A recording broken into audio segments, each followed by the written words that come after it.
ನಿಗೂಢ ಕಥೆಗಳು. ನಿಗೂಢ ಕಥೆಗಳು ಅಂತಂದರೆ ಇದು ಕೇವಲ ಹಾರರ್ ಕಥೆಗಳಿಗೆ ಮಾತ್ರ ಸೀಮಿತ ಅಲ್ಲ. ಅದ್ರ ಜೊತೆಗೆ ಒಂದಷ್ಟು ಕ್ರೈಮ್ ಮತ್ತು ಮಿಸ್ಟ್ರಿನ ಆ್ಯಡ್ ಮಾಡ್ಕೊತಾ ಹೋದರೆ ನಮ್ಮ ಚಾನಲ್ ಇನ್ನಷ್ಟು ಇಂಟ್ರೆಸ್ಟಿಂಗ್ ಆಗ್ತಾ ಹೋಗುತ್ತೆ. ನಿಮಗೂ ಕೂಡ ಒಂದಷ್ಟು ಕ್ಯೂರಿಯಸ್ ಹುಟ್ಟಿಸುವಂಥ ವಿಷಯಗಳು ಹಾಗೆ ಒಂದಷ್ಟು ಇನ್ಫಾರ್ಮೇಷನ್ಸ್ಗಳು ಕೂಡ ಸಿಗುತ್ತೆ. ನೀವು ಎಕ್ಸ್ಪೆಕ್ಟ್ ಮಾಡ್ತಿರೋ ಹಾಗೆ ಈ ವಿಡಿಯೋ ತುಂಬ ವಿಭಿನ್ನವಾಗಿ ಇಂಟ್ರೆಸ್ಟಿಂಗ್ ಆಗಿರುತ್ತೆ. ಯಾವುದೇ ಕಾರಣಕ್ಕೂ ಎಲ್ಲೂ ಸ್ಕಿಪ್ ಮಾಡದೆ ಕೊನೆವರೆಗೂ ಕೇಳಿ. ಇದು ಲಾಸ್ಟ್ ವಿಡಿಯೋಲಿ ಬಂದಂಥ 3 best comment. Firstly Mamata Dinesh ಅವ್ರಿಗೆ ಥ್ಯಾಂಕ್ ಯು ಹೇಳಬೇಕು. ಹಾಗೆ ಅಬಿತಾ ಅವ್ರಿಗೆ ಮತ್ತು ಶಿಲ್ಪಶ್ರೀ ಅವ್ರಿಗೂ ಕೂಡ ತುಂಬ ಥ್ಯಾಂಕ್ಸ್. ಅದು ಮೇ 21, 2012 ಚೆನ್ನೈಲಿರುವಂಥ ಜಿ ತಮಿಳ್ ಚಾನಲ್ನ ಸೊಲ್ವದೆಲ್ಲಾಮ್ ಉನ್ಮೆ ಅನ್ನೋ ಒಂದು ಪ್ರೋಗ್ರಾಮ್ ಸ್ಟುಡಿಯೋಗೆ ಕಂಟಿನ್ಯೂಸ್ ಆಗಿ ಒಂದು ಸ್ಟ್ರೇಂಜ್ ಕಾಲ್ ಬರ್ತಾ ಇರುತ್ತೆ. ಅದು ಯಾರು ಅಂತ ಪಿಕ್ ಮಾಡಿ ಚೆಕ್ ಮಾಡಿದಾಗ ಗೊತ್ತಾಗುತ್ತೆ ಕಾಲ್ ಮಾಡಿದಂಥ ವ್ಯಕ್ತಿ ಹೆಸರು ಸತೀಶ್ ಅಂತ. ಅವನ ಧ್ವನಿಯಲ್ಲೇ ಗೊತ್ತಾಗುತ್ತೆ ಅವನು ತುಂಬ ಗಾಬರಿ ಆಗಿದ್ದಾನೆ ಅಂತ. ಅವನು ವಿಲ್ಲುಪುರಂಗೆ ಸೇರಿದಂಥ ಒಂದು ಊರಿನ ಹುಡುಗ ಆಗಿರ್ತಾನೆ. ಅವನ ಊರಲ್ಲೇ ಒಂದು ಹುಡುಗಿನ ಕೂಡ ಪ್ರೀತಿಸ್ತಾ ಇರ್ತಾನೆ. ಇವ್ರ ಪ್ರೀತಿ ವಿಷಯ ಮನೇಲಿ ಗೊತ್ತಾಗಿ ಹುಡುಗಿಯವ್ರ ತಂದೆ ಇವ್ರ ಮೇಲೆ ಕೊಲೆ ಬೆದರಿಕೆ ಆಗ್ತಿದ್ದಾರೆ ಅಂತ ತಮಗೆ ರಕ್ಷಣೆ ಬೇಕು ಅಂತ ಶೋನ ತಂಡದವ್ರ ಹತ್ರ ಕೇಳ್ಕೊತಾರೆ. ನಿಮಗೆ ಆಲ್ರೆಡಿ ಗೊತ್ತಿರಬಹುದು, ಆದರೂ ನಾನು ಒಂದು ಸಣ್ಣ ಇನ್ಫಾರ್ಮೇಷನ್ ಕೊಡ್ತೀನಿ. ಸೊಲ್ವದೆಲ್ಲಾಮ್ ಉನ್ಮೆ ಅನ್ನೋ ಒಂದು ಪ್ರೋಗ್ರಾಮ್ನ ಮುಖ್ಯ ಉದ್ದೇಶ ಏನು ಅಂತಂದರೆ ಒಂದಷ್ಟು ಫ್ಯಾಮಿಲಿ ಪ್ರಾಬ್ಲಮ್ಸ್ಗಳಿರುತ್ತೆ. ಇಬ್ಬರು ಕೂತ್ಕೊಂಡು ಮಾತಾಡಿದ್ರೆ ಸಾಲ್ವ್ ಆಗಬಹುದು. ಈ ರೀತಿ ಪ್ರಾಬ್ಲಮ್ ಇರುವಂಥ ಫ್ಯಾಮಿಲೀಸ್ಗಳನ್ನು ಈ ಶೋಗೆ ಕರೆಸಿ ಇಲ್ಲಿ ಎಲ್ಲರೂ ಮುಂದೆ ಕೂತ್ಕೊಂಡು ಡಿಬೇಟ್ ಮಾಡಿ ಇಬ್ಬರು ಮಾತಾಡಿ ಏನು ತಪ್ಪು ಏನು ಸರಿ ಅಂತ ತಿಳ್ಕೊಂಡು ಅವ್ರ ಲೈಫ್ನ ಒಂದು ಒಳ್ಳೆ ರೀತಿ ತೊಗೊಂಡು ಹೋಗಲಿ ಅನ್ನೋದೇ ಈ ಶೋನ ಮುಖ್ಯ ಉದ್ದೇಶ. ಈ ಶೋ ನಮ್ಮ ಕನ್ನಡದಲ್ಲೂ ಕೂಡ ಬರ್ತಾ ಇತ್ತು. ಅದ್ರ ಹೆಸರನ್ನು ಕಮೆಂಟ್ಸಲ್ಲಿ ತಿಳಿಸಿ. ಸತೀಶ್ ಮಾತಲ್ಲಿ ಒಂದಷ್ಟು ಸೀರಿಯಸ್ ವಿಷಯ ಇದೆ ಅನ್ನೋದು ಗೊತ್ತಾಗುತ್ತೆ. ಅವರಿಬ್ಬರನ್ನ ಮಾರನೇ ದಿನ ಶೋಗೆ ಕರೆಸಿ ಒಂದಷ್ಟು ವಿಚಾರಣೆ ಮಾಡಿ ಅವರ ಮನೆಯವ್ರನ್ನ ಕಾಂಟ್ಯಾಕ್ಟ್ ತಗೊಂಡು ಅವ್ರನ್ನೂ ಕೂಡ ಶೋಗೆ ಬರೋದಕ್ಕೆ ಇನ್ವೈಟ್ ಮಾಡ್ತಾರೆ. ಮನೆಯವರು ಬರೋದಕ್ಕಿಂತ ಮುಂಚೆ ಅವರಿಬ್ಬರನ್ನ ಕೂರಿಸ್ಕೊಂಡು ರೆಕಾರ್ಡ್ ಮಾಡೋದಕ್ಕೆ ಸ್ಟಾರ್ಟ್ ಮಾಡ್ತಾರೆ. ಅಲ್ಲಿ ಅವ್ರು ಕೊಟ್ಟಂಥ ಮಾಹಿತಿಯಿಂದ ಇಡೀ ಸ್ಟುಡಿಯೋ ಒಂದು ಕ್ಷಣ ಶಾಕ್ ಆಗುತ್ತೆ. ಆ ಎಪಿಸೋಡ್ನ ಕಂಟಿನ್ಯೂ ಮಾಡಬೇಕು ಅಥವಾ ಅಲ್ಲಿಗೆ ಸ್ಟಾಪ್ ಮಾಡಬೇಕು ಅಂತ ಕನ್ಫ್ಯೂಸ್ ಆಗಿಬಿಡುತ್ತೆ. ಆದರೆ ಅಲ್ಲಿ ಸಿಕ್ಕಂಥ ಮಾಹಿತಿಗಳನ್ನು ಇದ್ದ ಹಾಗೆ ತೋರಿಸ್ಬೇಕು ಅಂತ ಎಪಿಸೋಡ್ ಶೂಟ್ನ ಕಂಟಿನ್ಯೂ ಮಾಡ್ತಾರೆ. ಅಲ್ಲಿ ಸಿಕ್ಕಂಥ ಮಾಹಿತಿಗಳು ತುಂಬಾ ಶಾಕಿಂಗ್ ಆಗಿರುತ್ತೆ. ಹಾಗೆ ಅದು ಇಡೀ ತಮಿಳ್ನಾಡು ಪೂರ್ತಿ ವೈರಲ್ ಆಗೋದಕ್ಕೆ ಸ್ಟಾರ್ಟ್ ಆಗಿಬಿಡುತ್ತೆ. 4 ವರ್ಷಗಳ ಹಿಂದೆ 3 ಕೊಲೆಗಳನ್ನು ಮಾಡಿ ಆ ವಿಷಯ ಯಾರಿಗೂ ತಿಳಿದೇ ಇರೋ ಥರ ಸಾಮಾನ್ಯವಾಗಿ ಬದುಕ್ತಿದ್ದಂಥ ಒಬ್ಬ ನೀಚನ ರಹಸ್ಯಗಳು ಹೊರಗಡೆ ಬರುತ್ತೆ. ನಮಗೆ ರಕ್ಷಣೆ ಬೇಕು ಅಂತ ಬಂದಂಥ ಸತೀಶ್ಗೆ 24 ವರ್ಷ ಆಗಿರುತ್ತೆ. ಅವನು ಪ್ರೀತಿ ಮಾಡಿದಂಥ ಹುಡುಗಿ ಭಾರ್ಗವಿಗೆ ಇನ್ನೂ 16 ವರ್ಷ ಅನ್ನೋ ವಿಷಯ ಗೊತ್ತಾಗತ್ತೆ. ಅವಳು ಆಗ ತಾನೇ ಅವಳ 12th ಎಕ್ಸಾಮ್ನ ಮುಗಿಸಿರ್ತಾಳೆ. 3 ವರ್ಷಗಳಿಂದ ಇವರಿಬ್ಬರು ಪ್ರೀತಿ ಮಾಡ್ತಾ ಇರ್ತಾರೆ. ಈ ವಿಷಯ ಮನೇಲಿ ಗೊತ್ತಾದ್ಮೇಲೆ ಭಾರ್ಗವಿಯವರ ತಂದೆ ಬೆದರಿಕೆ ಆಗ್ತಾನೆ. ಆ ಬೆದರಿಕೆಯಿಂದನೇ ಊರು ಬಿಟ್ಟು ಓಡೋದ್ವಿ ಅಂತ ಇವರಿಬ್ರು ಮಾಹಿತಿ ಕೊಡ್ತಾರೆ. ಶೋ ಆ್ಯಂಕರ್ ನಿರ್ಮಲಾ, ನೀನಿನ್ನು ಮೈನರ್ ಹುಡುಗಿ, ನೀನು ಈಗಲೇ ಮನೆ ಬಿಟ್ಟು ಹೋಗೋದಕ್ಕಾಗೋದಿಲ್ಲ, ಆ್ಯಸ್ ಪರ್ ಲಾ ನೀನು ನಿಮ್ಮ ಅಪ್ಪ ಅಮ್ಮ ಜೊತೆ ಇರಬೇಕು ಅಂತ ಹೇಳ್ತಾರೆ. ಆದರೆ ಭಾರ್ಗವಿ ಎಮೋಷ್ನಲ್ ಆಗಿ ನಾನು ನಮ್ಮ ಅಪ್ಪ ಅಮ್ಮ ಜೊತೆ ಇರೋದಕ್ಕೆ ಸಾಧ್ಯನೇ ಇಲ್ಲ ಅಂತ ಹೇಳ್ತಾಳೆ. ಅವಳು ತುಂಬ ಎಮೋಷ್ನಲ್ ಆಗಿ ಪದೇ ನಮ್ಮ ಅಪ್ಪ ಅಮ್ಮ ಜೊತೆ ಇರೋದಕ್ಕಾಗೋದಿಲ್ಲ ಅಂತ ಹಠ ಮಾಡ್ತಾ ಇದ್ದಾಗ ಆ್ಯಂಕರ್ ಏನಾಯಿತು ನಿಧಾನವಾಗಿ ಹೇಳು ಅಂತ ವಿಚಾರಿಸ್ತಾರೆ. ಅದಕ್ಕೆ ಭಾರ್ಗವಿ ಹೇಳ್ತಾಳೆ ತನ್ನ ತಂದೆ ಅವಳನ್ನು ಒಂಟಿಯಾಗಿ ಒಂದು ಜಾಗಕ್ಕೆ ಕರ್ಕೊಂಡು ಹೋಗಿ ಅವಳ ಕುತ್ತಿಗೆಗೆ ಚಾಕು ಇಟ್ಟು ನೀನೇನಾದರೂ ಪ್ರೀತಿ ಮಾಡೋದನ್ನ ಬಿಡದೇ ಇದ್ರೆ ನಿನ್ನ ಸಾಯಿಸ್ಬಿಡ್ತೀನಿ ಅಂತ ಹೆದರಿಸ್ತಾನೆ. ಅಷ್ಟೇ ಅಲ್ಲ, ಭಾರ್ಗವಿ ಚಿಕ್ಕವಳಾಗಿದ್ದಾಗಿಂದನೂ ಕೂಡ ಅವಳ ತಂದೆ ಅವಳ ಮೇಲೆ ದೈಹಿಕವಾಗಿ ತುಂಬ ಕೆಟ್ಟದಾಗಿ ವರ್ತಿಸ್ತಿದ್ದ ಅನ್ನೋ ಸತ್ಯನ ಇಡೀ ಸ್ಟುಡಿಯೋಲಿದ್ದಂಥ ಜನರು ಮುಂದೆ ರೆಕಾರ್ಡ್ ಆಗ್ತಿದ್ದಂಥ ಕ್ಯಾಮ್ರಾ ಮುಂದೆ ಹೇಳ್ಕೊತಾಳೆ. ಅವಳಿನ್ನೂ ಚಿಕ್ಕ ಹುಡುಗಿ ಆಗಿದ್ದರಿಂದ ಅವಳೇನಾದರೂ ತಪ್ಪಾಗಿ ಅರ್ಥ ಮಾಡ್ಕೊಂಡಿರಬಹುದು ಅಂತ ಆ್ಯಂಕರ್ ಆ್ಯಕ್ಚುಲಿ ಏನು ನಡೀತು ಅಂತ ವಿಚಾರಿಸ್ತಾರೆ. ಆಗ ಭಾರ್ಗವಿ ಹೇಳಿದಂಥ ಒಂದೊಂದು ಸತ್ಯನೂ ಕೂಡ ಸಹಿಸ್ಕೊಳ್ಳೋದಕ್ಕಾಗದೆ ಸಾಕು ನಿಲ್ಲಿಸು ಅಂತ ಹೇಳ್ಬಿಡ್ತಾರೆ. ಸ್ವಂತ ತಂದೆ ತನ್ನ ಮಗಳ ಜೊತೆ ಈ ರೀತಿನೂ ವರ್ತಿಸ್ಬೋದಾ ಅಂತ ಎಲ್ಲರೂ ಶಾಕ್ ಆಗ್ತಾರೆ. ಸರಿ, ನಿನ್ನ ತಂದೆ ನಿನ್ನ ಕೊಲೆ ಮಾಡ್ತಾರೆ ಅಂತ ಯಾಕೆ ಅನ್ಸುತ್ತೆ ನಿನಗೆ ಅಂತ ಕೇಳಿದಾಗ ಭಾರ್ಗವಿ ಒಂದು ಮೇಜರ್ ಸತ್ಯನ ಹೊರಗಡೆ ಇಡ್ತಾಳೆ. ಅವಳ ತಂದೆ ಈಗಾಗಲೇ ಬೇರೆ ಪ್ರೀತಿ ಮಾಡ್ತಿದ್ದಂಥ ಇನ್ನೊಂದು ಜೋಡಿನ ಕೂಡ ಕೊಲೆ ಮಾಡಿದ್ದಾನೆ. ಅದಷ್ಟೇ ಅಲ್ಲ, ಪ್ರೀತಿ ಮಾಡ್ತಿದ್ದಂಥ ಹುಡುಗಿಯ ತಂದೆಯನ್ನ ಸಹ ಕೊಲೆ ಮಾಡಿರ್ತಾನೆ. ಆ 3 ಶವಗಳನ್ನ ಮನೆ ಮುಂದೆನೆ ಹೂತಾಕಿದ್ದಾರೆ ಅನ್ನೋ ಸತ್ಯನ ಭಾರ್ಗವಿ ಹೇಳ್ಬಿಡ್ತಾಳೆ. ಇಷ್ಟೆಲ್ಲ ಸತ್ಯ ಗೊತ್ತಾದಾಗ ಶೋನ ತಂಡ ಏನ್ ಮಾಡುತ್ತೆ, ಭಾರ್ಗವಿ ಮತ್ತೆ ಸತೀಶ್ನ ಹಿಂದ್ಗಡೆ ಒಂದು ಹಿಡನ್ ರೂಮ್ ಅಲ್ಲಿ ಕೂರಿಸಿ ಭಾರ್ಗವಿ ಅವರ ತಂದೆ ತಾಯಿಯನ್ನ ಶೋ ಒಳಗಡೆ ಕರ್ಕೊಂಡು ಹೋಗ್ತಾರೆ. ಕರ್ಕೊಂಡೋಗಿ ಕೂರಿಸ್ಕೊಂಡು ಎಪಿಸೋಡ್ ಅಲ್ಲಿ ಮಾತಾಡಿಸ್ತಾರೆ. ಭಾರ್ಗವಿಯ ತಂದೆಯ ಹೆಸರು ಮುರುಗನ್, ಅವಳ ತಾಯಿಯ ಹೆಸರು ರಾಜೇಶ್ವರಿ. ಮುರುಗನ್ ಯಾವ ತರ ನಾಟಕ ಮಾಡ್ತಿರ್ತಾನೆ ಅಂತಂದ್ರೆ ಅವ್ನಿಗೇನು ಗೊತ್ತೇ ಇಲ್ಲ, ಅವನೇನು ಮಾಡೇ ಇಲ್ಲ ಅನ್ನೋ ತರ ಇರ್ತಾನೆ. ಅದ್ರ ಜೊತೆಗೆ ಅವನ ಹೆಂಡತಿನೂ ಕೂಡ ಅವನಿಗೆ ಸಪೋರ್ಟ್ ಮಾಡ್ತಾನೆ ಇರ್ತಾಳೆ. ಒಂದು ನಂಬಕ್ಕಾಗದೇ ಇರುವಂತ ಸತ್ಯ ಏನ್ ಗೊತ್ತಾ, ಮುರುಗನ್ ತನ್ನ ಸ್ವಂತ ಮಗಳ ಜೊತೆ ಅಸಭ್ಯವಾಗಿ ನಡ್ಕೊಳ್ಳೋದನ್ನ ಕಣ್ಣಾರೆ ತನ್ನ ಹೆಂಡತಿ ರಾಜೇಶ್ವರಿ ನೋಡಿರ್ತಾಳೆ. ಆದ್ರೂ ಕೂಡ ಒಂದು ಮಾತು ಕೇಳಿರೋದಿಲ್ಲ ಮುರುಗನ್ ಹತ್ರ. ಭಾರ್ಗವಿ ತನ್ನ ಅಪ್ಪ ಈ ತರ ಬಿಹೇವ್ ಮಾಡ್ತಾನೆ ಅಂತ ರಾಜೇಶ್ವರಿ ಹತ್ರ ಹೇಳೋದಕ್ಕೆ ಹೋದಾಗ ರಾಜೇಶ್ವರಿ ಭಾರ್ಗವಿಗೆ ಬೈದ್ಬಿಟ್ಟು ಕಳಿಸ್ಬಿಡ್ತಾಳೆ. ನೀನು ಇದನ್ನ ಹೊರಗಡೆ ಹೇಳಿದ್ರೆ ನಿಮ್ಮಪ್ಪ ನಿನಗೆ ತೊಂದರೆ ಮಾಡ್ತಾರೆ ಅಂತ ಹೆದರಿಸ್ತಾಳೆ. ಮುರುಗನ್ ಮತ್ತೆ ರಾಜೇಶ್ವರಿ ಮಾತಾಡ್ತಿದ್ದಾಗ ಎದುರುಗಡೆನೆ ಭಾರ್ಗವಿ ಮತ್ತೆ ಸತೀಶ್ನ ಕರೆಸಿ ಕೂರಿಸ್ತಾರೆ. ಭಾರ್ಗವಿ ಎಲ್ಲಾ ಸತ್ಯವನ್ನ ಬಿಚ್ಚಿಡ್ತಾಳೆ. ಇದನ್ನ ಕೇಳಿದಂತ ಮುರುಗನ್ಗೆ ಒಂದು ಮಾತು ಸಹ ಬರೋದಿಲ್ಲ. ಆದ್ರೆ ಅವನ ಮುಖದಲ್ಲಿ ಒಂಚೂರು ಗಿಲ್ಟ್ ಕೂಡ ಕಾಡೋದಿಲ್ಲ. ಅವನೇನು ಮಾಡೇ ಇಲ್ಲ ಅನ್ನೋ ತರ ಬಿಹೇವ್ ಮಾಡ್ತಿರ್ತಾನೆ. ಆ ಸ್ಟುಡಿಯೋಲಿ ಇದ್ದಂತ ಎಲ್ರಿಗೂ ಅರ್ಥ ಆಗತ್ತೆ ಭಾರ್ಗವಿಗೆ ಸೆಕ್ಯೂರಿಟಿ ಬೇಕು, ಅವಳನ್ನ ಅವ್ರ ಅಪ್ಪ ಅಮ್ಮ ಜೊತೆ ಇರೋದಕ್ಕೆ ಬಿಡಬಾರ್ದು ಅಂತ. ಅದೇ ರೀತಿ ಅವಳನ್ನ ಸೇಫ್ ಆಗಿ ನೋಡ್ಕೊಳ್ಳೋ ಪ್ರಯತ್ನ ಪಡ್ತಾರೆ. ಅವಳ ಬಗ್ಗೆ ಎಲ್ಲ ವಿಚಾರಗಳನ್ನ ತಿಳ್ಕೊಳ್ತಾ ಇರ್ತಾರೆ. ಈ ಎಪಿಸೋಡ್ ಶೂಟಿಂಗ್ ಎಲ್ಲ ಆದ್ಮೇಲೆ ಮುರುಗನ್ ಮತ್ತೆ ರಾಜೇಶ್ವರಿ ಹೋಗಿ ಆಂಕರ್ ಕಾಲ್ಗೆ ಬಿದ್ದು ಕೇಳ್ಕೋತಾರೆ, ಈ ಒಂದು ಎಪಿಸೋಡ್ನ ಟೆಲಿಕಾಸ್ಟ್ ಮಾಡಬೇಡಿ ಅಂತ. ಅವ್ರು ಯಾವಾಗ ಬಂದು ಟೆಲಿಕಾಸ್ಟ್ ಮಾಡಬೇಡಿ ಅಂತ ಕಾಲಿಗೆ ಬಿದ್ರು ಇಲ್ಲಿ ನಿಜವಾಗ್ಲೂ ಏನೋ ಆಗಿದೆ ಅನ್ನೋದು ಕನ್ಫರ್ಮ್ ಆಗುತ್ತೆ. ಇಷ್ಟೆಲ್ಲ ಇದ್ದಾಗ ಅವರಿಬ್ಬರನ್ನ ಸುಮ್ಮನೆ ಮನೆ ಕಳಿಸ್ಲಿಲ್ಲ. ಅವ್ರು ಹೋಗ್ತಿರ್ಬೇಕಾದ್ರೆ ಅವ್ರನ್ನ ಫಾಲೋ ಮಾಡೋದಕ್ಕೆ ಶೋ ಇಂದ ಒಂದಷ್ಟು ಜನರನ್ನ ಕಳಿಸಿದ್ರು. ತಂಡದವರು ಸೀಕ್ರೆಟ್ ಆಗಿ ಫಾಲೋ ಮಾಡ್ಕೊಂಡು ಹೋಗ್ತಾರೆ. ಇನ್ನೊಂದಷ್ಟು ಜನ ಬೇಗ ಇವ್ರ ಮನೆ ಹತ್ರ ಹೋಗಿ ಇವ್ರ ಮನೆ ಹತ್ರ ಬರ್ತಾರೋ ಇಲ್ವೋ ಅಂತ ವೆಯ್ಟ್ ಮಾಡಿ ನೋಡ್ತಾರೆ. ಆದ್ರೆ ಮುರುಗನ್ ಮತ್ತೆ ರಾಜೇಶ್ವರಿ ಮನೆ ಹತ್ರ ಬರೋದೇ ಇಲ್ಲ. ಯಾವಾಗ ಅವರಿಬ್ರು ಮನೆಗೆ ಬಂದಿಲ್ಲ ಅಂತ ಗೊತ್ತಾಗುತ್ತೋ ಆಗ ಚಾನೆಲ್ ಅವರು ಮುರುಗನ್ಗೆ ಎಲ್ಲಿದ್ದೀರಾ ಅಂತ ಕಾಲ್ ಮಾಡ್ತಾರೆ. ಆದ್ರೆ ಮುರುಗನ್ ನಾನು ಆಲ್ರೆಡಿ ಮನೇಲಿದ್ದೀನಿ ಅಂತ ಸುಳ್ಳು ಹೇಳ್ತಾನೆ. ಸೊ ಅಷ್ಟರಲ್ಲಿ ಅವರಿಬ್ರು ಅಲ್ಲಿಂದ ಓಡೋಗಿ ತಲೆ ಮರೆಸ್ಕೋತಾರೆ. ಅವ್ರು ಹೇಳಿದ ಸುಳ್ಳುಗಳಿಂದ ಚಾನಲ್ ಅವ್ರಿಗೆ ಅರ್ಥ ಆಗುತ್ತೆ ಇಲ್ಲಿ ಭಾರ್ಗವಿ ಹೇಳಿದ್ರಲ್ಲಿ ಸತ್ಯ ಇದೆ ಅಂತ. 2012 ಮೇ 28 ಮತ್ತೆ 29ನೇ ತಾರೀಕು ಇವ್ರು ರೆಕಾರ್ಡ್ ಮಾಡಿದಂಥ ಎಪಿಸೋಡ್ನ ಟೆಲಿಕಾಸ್ಟ್ ಮಾಡ್ತಾರೆ. ನಿಮಗೆ ಗೊತ್ತಿರುತ್ತೆ ಟೆಲಿಕಾಸ್ಟ್ ಆದಮೇಲೆ ಈ ವಿಷಯ ವೈರಲ್ ಆಗೋಗುತ್ತೆ.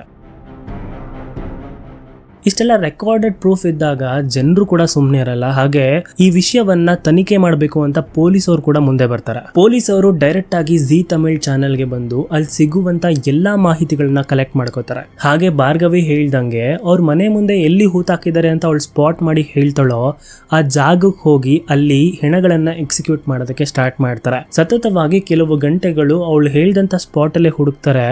ಆದ್ರೆ ಅಲ್ಲಿ ಇನ್ನೇನು ಸಿಕ್ಕಿರೋದಿಲ್ಲ. ಯಾವಾಗ ಅಷ್ಟೊತ್ತು ಹುಡುಕಿದ್ರು ಕೂಡ ಅಲ್ಲೇನು ಸಿಕ್ತಿರಲ್ವೋ ಆಗ ಊರಿನ ಜನರೇ ಆ ಹುಡುಗಿ ಬಗ್ಗೆ ತಪ್ಪಾಗಿ ಮಾತಾಡ್ತಿರ್ತಾರೆ. ಈ ಚಿಕ್ಕ ಹುಡುಗಿ ಅವಳ ಪ್ರೀತಿನ ಉಳಿಸ್ಕೊಳ್ಳೋದಕ್ಕೆ ಹೇಳಿದಂತ ಸುಳ್ಳನ್ನ ನಂಬ್ಕೊಂಡು ನೀವು ಬಂದು ಇಲ್ಲಿ ಹಳ್ಳ ತೋಡಿ ನ್ಯೂಸೆನ್ಸ್ ಕ್ರಿಯೇಟ್ ಮಾಡ್ತಿದ್ದೀರಾ ಅಂತ ಮಾತಾಡ್ತಾರೆ.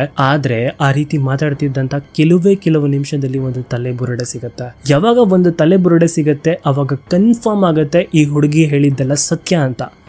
ಆಗ ಇನ್ನಷ್ಟು ಎಕ್ಸಿಕ್ಯೂಟ್ ಮಾಡ್ತಾ ಹೋಗ್ತಾರೆ. ಆಗ ಅವಳು ಹೇಳಿದ ತರಾನೇ 3 ಅಸ್ಥಿ ಪಂಜರಗಳು ಸಿಗುತ್ತೆ. ಅಲ್ಲಿ ಸಿಕ್ಕಿರುವಂತ ಮೂಳೆಗಳನ್ನ ತಲೆ ಬುರುಡೆಗಳನ್ನ ಫೋಟೋ ಹಿಡ್ಕೋತಾರೆ ಪೊಲೀಸ್ ಅವರು. ಹಾಗೆ ಅದನ್ನ ಫಾರೆನ್ಸಿಕ್ ಲ್ಯಾಬ್ಗೂ ಕೂಡ ಕಳಿಸ್ತಾರೆ. ಇದಾಗಿದ ತಕ್ಷಣ ಪೊಲೀಸ್ ಅವ್ರು ತಗೊಳ್ಳುವಂತ ನೆಕ್ಸ್ಟ್ ಸ್ಟೆಪ್ ಏನು ಅಂತಂದ್ರೆ ತಲೆ ಮರ್ಸ್ಕೊಂಡು ಓಡೋಗಿರುವಂತ ಮುರುಗನ್ ಮತ್ತೆ ರಾಜೇಶ್ವರಿನ ಹುಡುಕೋದು. ಪೊಲೀಸ್ ಅವರು ಅನ್ನೊಂದು ನಂಬರ್ಸ್ ಇಂದ ಕಾಲ್ ಮಾಡಿ ಮುರುಗನ್ ಕಾಲ್ ಪಿಕ್ ಮಾಡೋ ತರ ಮಾಡ್ತಾರೆ. ಅವ್ನ್ ಪಿಕ್ ಮಾಡಿದಾಗ ನಾವು ಜಿ ತಮಿಳಿಂದ ಕಾಲ್ ಮಾಡ್ತಿದೀವಿ ಅಂತ ಸುಳ್ಳು ಹೇಳ್ತಾರೆ. ಅದೇ ರೀತಿ ಸುಳ್ಳು ಹೇಳಿ ಅವನಿದ್ದಂತ ಜಾಗವನ್ನ ತಿಳ್ಕೊಂಡು ನಾವ್ ಅಲ್ಲಿ ಬರ್ತಿದೀವಿ ಏನೋ ಮಾತಾಡ್ಬೇಕು ಅಂತ ಹೇಳಿ ಇವರು ಮೀಡಿಯಾ ವೇಷದಲ್ಲೂ ಹೋಗಿ ಅವನನ್ನ ಅಲ್ಲಿ ಹಿಡ್ಕೋತಾರೆ. ಅವರಿಬ್ರು ಸಿಕ್ಕಾಕೊಂಡಿದ ತಕ್ಷಣ ಪೊಲೀಸ್ ಅವರು ತಮ್ಮ ಸ್ಟೈಲಲ್ಲೇ ಇನ್ವೆಸ್ಟಿಗೇಷನ್ ಸ್ಟಾರ್ಟ್ ಮಾಡ್ತಾರೆ. ಇನ್ವೆಸ್ಟಿಗೇಷನ್ ಅಲ್ಲಿ ಒಂದಷ್ಟು ಮಾಹಿತಿಗಳು ಸಿಗುತ್ತೆ. ಅದೇನು ಅಂತಂದ್ರೆ ಮುರುಗನ್ ಮದ್ವೆಗಿನ ಮುಂಚೆ ಅವನೂರಲ್ಲಿದ್ದಾಗ ಅವನ ಕ್ಲಾಸ್ಮೇಟ್ ಒಂದು ಹುಡುಗಿ ಇರ್ತಾಳೆ. ಅವಳು ಅವಳ ಮದ್ವೆ ಪತ್ರಿಕೆನ ಕೊಡೋದಕ್ಕೆ ಅಂತ ಮುರುಗನ್ ಮನೆಗೆ ಬಂದಿರ್ತಾಳೆ. ಜಸ್ಟ್ ಇನ್ವಿಟೇಷನ್ ಕೊಡಕ್ ಬಂದಿರುವಂತ ಹುಡುಗಿನೇ ಕರ್ಕೊಂಡು ದೇವಸ್ಥಾನಕ್ಕೆ ಹೋಗಿ ಅದೇ ಹುಡುಗಿ ಜೊತೆ ಮದುವೆ ಆಗ್ತಾನೆ ಮುರುಗನ್. ಅವಳು ಬೇರೆ ಯಾರೂ ಅಲ್ಲ, ಭಾರ್ಗವಿ ತಾಯಿ ರಾಜೇಶ್ವರಿ. ಪೊಲೀಸ್ ಇನ್ವೆಸ್ಟಿಗೇಷನ್ ಪ್ರಕಾರ ಮುರುಗನ್ಗೆ ಶೇಖರ್ ಅಂತ ಒಬ್ಬ ಫ್ರೆಂಡ್ ಇದ್ದ. ಅವ್ನು ಜಸ್ಟ್ ಫ್ರೆಂಡ್ ಮಾತ್ರ ಆಗಿರಲಿಲ್ಲ, ಇವನ್ ಜೊತೆ ಒಂದಷ್ಟು ಬಿಸ್ನೆಸ್ ಕೂಡ ಮಾಡ್ತಾ ಇದ್ದ. ಸೊ ಬಿಸ್ನೆಸ್ ಪಾರ್ಟ್ನರ್ ಕೂಡ ಆಗಿದ್ದ. ಆಗ ಶೇಖರ್ಗೆ 16 ವಯಸ್ಸಿನ ಒಬ್ಳು ಹೆಣ್ಮಗಳಿದ್ಲು. ಅವಳ ಹೆಸರು ಲಾವಣ್ಯ. ಅವಳು ಸಿಲಂಬರ್ಸನ್ ಅನ್ನೋ ಒಬ್ಬ ಹುಡುಗನ್ನ ಪ್ರೀತಿಸ್ತಾ ಇರ್ತಾಳೆ. ಇವರಿಬ್ರು ಪ್ರೀತಿ ಎರಡೂ ಮನೆಯಲ್ಲೂ ಕೂಡ ಗೊತ್ತಾಗಿರುತ್ತೆ. ಆದ್ರೆ ಎರಡೂ ಮನೆಯವರು ಕೂಡ ಒಪ್ಕೊಳ್ಳೋದಿಲ್ಲ. ಹುಡುಗನ ಮನೆಯಲ್ಲಿ ಅಪೋಸ್ ಮಾಡ್ತಾ ಇರ್ತಾರೆ. ಆದ್ರೆ ಲಾವಣ್ಯ ಯಾವುದೇ ಕಾರಣಕ್ಕೂ ಸಿಲಂಬರ್ಸನ್ನ ಪ್ರೀತಿ ಮಾಡೋದನ್ನ ನಿಲ್ಸೋದಕ್ಕೆ ರೆಡಿನೇ ಇರೋದಿಲ್ಲ. ಈ ಸಮಯದಲ್ಲಿ ಶೇಖರ್ ಏನ್ ಮಾಡ್ತಾನೆ, ಅವನೊಂಚೂರು ಸಪೋರ್ಟ್ ಮಾಡ್ತಾನೆ. ಹಾಗೆ ಅವನಿಗೆ ಫಸ್ಟ್ ಫ್ಲಾಶ್ ಆಗೋದು ತನ್ನ ಫ್ರೆಂಡ್ 35 ಕಿಲೋಮೀಟರ್ ದೂರ ಏನಿರ್ತಾನೆ ಅವನ ಮನೆಗೆ ಕರ್ಕೊಂಡೋಗಿ ಇವರಿಬ್ಬರನ್ನ ಮದುವೆ ಮಾಡಿ ಬಿಟ್ರೆ ಇವರಿಬ್ರು ಹೇಗೋ ಜೀವನ ಮಾಡ್ಕೋತಾರೆ, ಅದಾದ್ಮೇಲೆ ಅವ್ರ ದಾರಿನ ಅವ್ರು ನೋಡ್ಕೋತಾರೆ ಅಂತ ಯೋಚನೆ ಮಾಡ್ತಾನೆ. ಅದೇ ರೀತಿ ಶೇಖರ್ ತನ್ನ ಮಗಳನ್ನ ಮತ್ತೆ ಆ ಹುಡುಗನ್ನ ಮದ್ವೆ ಮಾಡಿಸಿ ಮುರುಗನ್ ಮನೆಗೆ ಕಳಿಸ್ಬಿಡ್ತಾರ. ನಿಮಗೆ ಗೊತ್ತಿರಬೇಕು, ಮುರುಗನ್ ಕುಡಿದ್ರೆ ತನ್ನ ಸ್ವಂತ ಮಗಳ ಜೊತೆನೆ ಕೆಟ್ಟದಾಗಿ ವರ್ತಿಸ್ತಾ ಇದ್ದ. ಹಾಗೆ ಅವ್ರ ಮನೆಗೆ ಒಂದು 16 ವಯಸ್ಸಿನ ಹುಡುಗಿ ಬಂದಾಗ ಅವಳ ಜೊತೆ ಸರಿಯಾಗಿ ನಡ್ಕೊಳ್ಳೋದಕ್ಕೆ ಸಾಧ್ಯನಾ? ಇಲ್ಲ.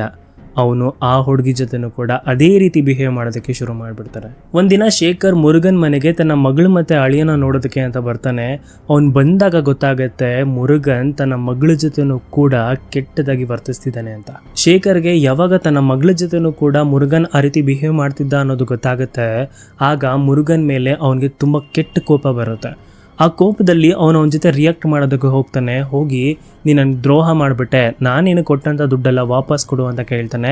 ಈ ರೀತಿ ಕೇಳಿದಾಗ ಮುರುಗನ್ ಅದು ನನಗೆ ಗೊತ್ತಿಲ್ಲದೆ ಆಗೋಯ್ತು, ಏನೋ ನಾನು ಕುಡ್ದಿರೋ ಮತ್ತಲ್ಲಿ ಈ ಥರ ಆಗೋಗಿದೆ, ಕ್ಷಮಿಸ್ಬಿಡು ಅಂತ ಅವನ್ನ ಕನ್ವಿನ್ಸ್ ಮಾಡೋದಕ್ಕೆ ಟ್ರೈ ಮಾಡ್ತಾನೆ. ಈ ರೀತಿ ಕನ್ವಿನ್ಸ್ ಮಾಡ್ತಾ ಮುರುಗನ್ ಶೇಖರ್ನ ಕುಡಿಯೋದಕ್ಕೆ ಕರ್ಕೊಂಡು ಹೋಗ್ತಾನೆ.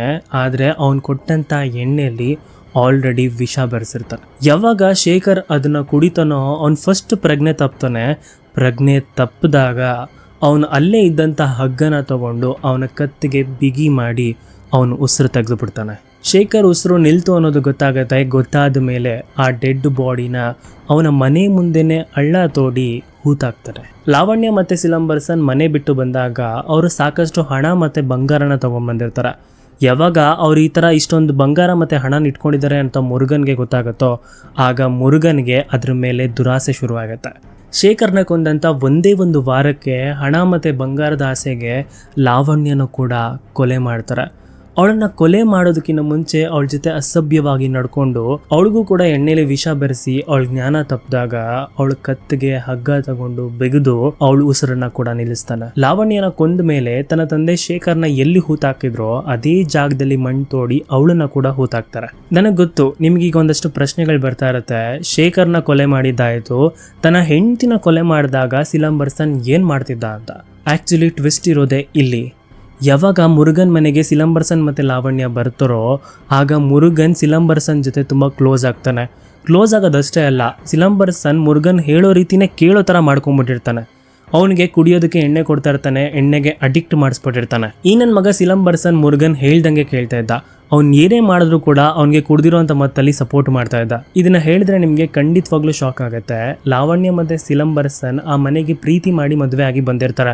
ಆದರೆ ಹೋಗ್ತಾ ಹೋಗ್ತಾ ಸಿಲಂಬರಸನ್ಗೆ ಅವಳ ಮೇಲೆ ಇಂಟ್ರೆಸ್ಟ್ ಹೋಗಿರುತ್ತೆ. ಈ ಕಡೆ ಮುರುಗನ್ ಜೊತೆ ಕುಡಿಯೋದನ್ನ ಅಭ್ಯಾಸ ಮಾಡಿಕೊಂಡು ಅವ್ನು ಏನು ಮಾಡು ಅಂತ ಹೇಳ್ತಾನೋ ಅದನ್ನೇ ಮಾಡ್ತಾ ಇರ್ತಾನೆ. ನೀವು ನಂಬಲ್ಲ, ತನ್ನ ಹೆಂಡತಿ ಜೊತೆ ಕೆಟ್ಟದಾಗಿ ಯಾರೋ ವರ್ತಿಸ್ತಾ ಇದ್ದಾನೆ ಅಂತ ಗೊತ್ತಾದ ಮೇಲೂ ಕೂಡ ಅವನಿಗೆ ಇವನೇ ಅವಕಾಶ ಮಾಡಿಕೊಟ್ಟು ಅವಳ ಹೆಂಡತಿನ ಕೂಡ ಕೊಲೆ ಮಾಡೋದಕ್ಕೆ ಸಪೋರ್ಟ್ ಮಾಡ್ತಾನೆ. ಆ 2 ಕೊಲೆಗಳಾದಮೇಲೆ ಒಬ್ಬ ಹಳ್ಳ ತೋಡಿ ಮಣ್ಣು ಮಾಡ್ತಿದ್ದ ಅಲ್ವಾ, ಅದು ಬೇರೆ ಯಾರೂ ಅಲ್ಲ, ಸಿಲಂಬರಸನ್ನೇ. ನನಗೆ ಗೊತ್ತು ನೀವು ಇದನ್ನು ನಂಬೋದಕ್ಕಾಗೋದಿಲ್ಲ, ಆದರೆ ಇದೇ ಸತ್ಯ. ಈಗ ಇನ್ನೊಂದು ಪ್ರಶ್ನೆ ಬರುತ್ತೆ, ಭಾರ್ಗವಿ ಹೇಳಿರೋದು 3 ಕೊಲೆಗಳನ್ನ ಮಾಡಿದ್ದಾನೆ ಅಂತ. ಹಾಗೆ ಅಲ್ಲಿ ಎಕ್ಸಿಕ್ಯೂಟ್ ಮಾಡಿದಾಗ ಸಿಗುವಂಥದ್ದು 3 ಅಸ್ಥಿಪಂಜರಗಳು. ಆದರೆ ಈಗ 2 ಕೊಲೆಗಳಾಗಿದೆ. ಆ 3ನೇ ಅಸ್ಥಿಪಂಜರ ಯಾರ್ದು?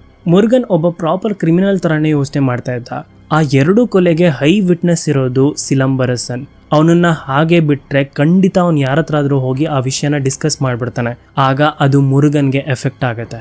ಆ ಕಾರಣಕ್ಕೆ ಲಾವಣ್ಯನ ಕೊಂದು 40 ದಿನಗಳಾದಮೇಲೆ ಸಿಲಂಬರಸನ್ನ ಕೂಡ ಅದೇ ರೀತಿ ಎಣ್ಣೆಲಿ ವಿಷ ಹಾಕಿ ಅವನ ಪ್ರಜ್ಞೆ ತಪ್ಪಿಸಿ ಹಗ್ಗದಿಂದ ಬಿಗಿ ಮಾಡಿ ಅವನ ಉಸಿರನ್ನ ತೆಗಿತಾನೆ. ಈ 3 ಕೊಲೆಗಳನ್ನು ಮಾಡುವಾಗ ಮುರುಗನ್ಗೆ ಸಪೋರ್ಟ್ ಮಾಡಿದ್ದು ಅವನ ತಮ್ಮ ಮದಿಯರಸನ್ ಹಾಗೆ ಮೂರ್ತಿ ಅನ್ನೋ ಒಬ್ಬ ವ್ಯಕ್ತಿ. ಈ ಇನ್ಸಿಡೆಂಟ್ಗಳೆಲ್ಲ ಆದಮೇಲೆ ಇದೆಲ್ಲನೂ ಕೂಡ ರಾಜೇಶ್ವರಿಗೆ ತುಂಬ ನೀಟಾಗಿ ಗೊತ್ತಿರುತ್ತೆ. ಆದರೆ ಈ ವಿಷಯ ಭಾರ್ಗವಿಗೆ ಹೇಗೆ ಗೊತ್ತಾಯಿತು ಅಂತಂದರೆ, ಒಂದಿನ ಮುರುಗನ್ ಮಲಗಿರ್ಬೇಕಾದ್ರೆ ರಾಜೇಶ್ವರಿನೇ ಭಾರ್ಗವಿ ಹತ್ರ ಬಂದು ಈ ರೀತಿ ನಿಮ್ಮಪ್ಪ ಮಾಡಿದರೆ ಇದನ್ನೆಲ್ಲೂ ಹೊರಗಡೆ ಹೇಳಬಾರ್ದು ನೀನು ಅಂತ ಹೆದರಿಸ್ತಾಳೆ. 2008ರಲ್ಲಿ ನಡೆದಂಥ ಈ ಕೊಲೆ 4 ವರ್ಷಗಳು ಯಾರಿಗೂ ಗೊತ್ತಾಗಿರೋದಿಲ್ಲ. ಈ ಕೊಲೆ ಬಯಲಿಗೆ ಬರೋದು ಭಾರ್ಗವಿ ಹೇಳಿದ್ದು ಅದು 2012ರಲ್ಲಿ. ಸೊ ಭಾರ್ಗವಿ ಹೇಳಿದಂಥ ಒಂದೊಂದು ಸ್ಟೇಟ್ಮೆಂಟಲ್ಲೂ ಕೂಡ ಸತ್ಯ ಇರುತ್ತೆ. ನಿಮಗೆ ಇನ್ನೊಂದು ಕ್ಲಾರಿಟಿ ಕೊಟ್ಬಿಡ್ತೀನಿ. ಈ 3 ಕೊಲೆಗಳಾದಮೇಲೆ ಅವ್ರ ಮನೆಯವರು ಅವರನ್ನು ಹುಡುಕ್ಲಿಲ್ವಾ, ಕೇಸ್ ಆಗಲಿಲ್ವಾ ಅಂತ ಕೇಳಿದ್ರೆ ಇದರಲ್ಲಿ ಒಂದು ಸಣ್ಣ ವಿಷಯ ಇದೆ. ಇವರಿಬ್ಬರು ಲವ್ ಮಾಡ್ತಿರೋಂಥ ವಿಷಯ 2 ಮನೇಲಿ ಗೊತ್ತಿರುತ್ತೆ. ಹಾಗೆ ಒಂದಷ್ಟು ಜಗಳಗಳು ಕೂಡ ಆಗಿರುತ್ತೆ. ಇದೆಲ್ಲ ಆದಮೇಲೆ ಇವರಿಬ್ಬರು ಕಾಣೆ ಆದಾಗ ಇವರು ಮದುವೆ ಆಗಿ ಓಡೋಗಿದೆ ಅಂತ 2 ಮನೆಯವರು ಕನ್ಫರ್ಮ್ ಆಗ್ತಾರೆ. ಈ ಕಾರಣಕ್ಕೆ ಅವ್ರನ್ನ ಮನೆಗೆ ಕರ್ಕೊಂಬಂದು ಇಟ್ಕೊಳ್ಳೋದಕ್ಕೆ ಇಷ್ಟ ಇಲ್ಲದೆ ಇರೋದ್ರಿಂದ ಅವ್ರನ್ನ ಹುಡುಕುವಂಥ ಪ್ರಯತ್ನ ಕೂಡ ಮಾಡಿರೋದಿಲ್ಲ. ನೀವು ಕೇಳ್ಬೋದು, ಅಟ್ಲೀಸ್ಟ್ ಶೇಖರ್ನ ಹುಡುಕ್ಬೋದಿತ್ತಲ್ವಾ ಅಂತ. ಅವನನ್ನು ಯಾಕೆ ಹುಡುಕ್ಲಿಲ್ಲ ಅಂತಂದರೆ, ಅವನೊಬ್ಬ ಜ್ಯೋತಿಷಿ ಆಗಿರ್ತಾನೆ. ಅವ್ನು ಜ್ಯೋತಿಷ್ಯನ ಹೇಳ್ಕೊಂಡು ಊರೂರಿಗೂ ಸುತ್ತಾ ಇರ್ತಾನೆ. ಅವ್ನು ಮನೆ ಬಿಟ್ಟು ಹೋದ ಅಂತಂದರೆ 6 ತಿಂಗಳಿಂದ 1 ವರ್ಷ ಮನೆಗೆ ವಾಪಸ್ ಬರ್ತಾ ಇರಲಿಲ್ಲ. ಇಲ್ಲಿ ಅರ್ಥ ಆಗೋದೇನು ಅಂತಂದರೆ, ಮುರುಗನ್ ತುಂಬ ಸ್ಮಾರ್ಟ್ ಗೇಮ್ ಆಡಿರ್ತಾನೆ. ಇವ್ರ ಕೊಲೆ ಆದರೂ ಕೂಡ ಇವ್ರನ್ನ ಯಾರೂ ಹುಡುಕೋದಿಲ್ಲ ಅನ್ನೋದು ಅವ್ನು ತುಂಬ ಚೆನ್ನಾಗಿ ಗೊತ್ತಿರುತ್ತೆ. ಹಾಗೆ ಅವ್ರ ಮನೆಗೆ ಯಾರೂ ಬಂದೇ ಇಲ್ಲ ಅನ್ನೋ ಥರ ಅವ್ನು ಪ್ರಿಟೆಂಡ್ ಮಾಡ್ತಿರ್ತಾನೆ. ಅದೇ ರೀತಿ ಅವ್ರನ್ನ ಕೊಲೆ ಮಾಡಿಬಿಟ್ಟು ಅವ್ನ ಮನೆ ಮುಂದೆನೇ ಹೂತಾಕಿರ್ತಾನೆ. ಈ ಒಂದು ಕೇಸಲ್ಲಿ ಇನ್ವಾಲ್ವ್ ಆದಂಥ ಎಲ್ಲರನ್ನ ಕೂಡ ಜೈಲಲ್ಲಿ ಹಾಕ್ತಾರೆ. 12 ವರ್ಷಗಳ ಆದಮೇಲೆ 2020ರಲ್ಲಿ ಮುರುಗನ್ಗೆ 3 ಜೀವಾವಧಿ ಶಿಕ್ಷೆ ಕೊಡ್ತಾರೆ. ಹಾಗೆ ಅವನಿಗೆ ಸಪೋರ್ಟ್ ಮಾಡಿದಂಥ ಅವನ ತಮ್ಮನಿಗೆ 1 ಜೀವಾವಧಿ ಶಿಕ್ಷೆ ಕೊಡ್ತಾರೆ.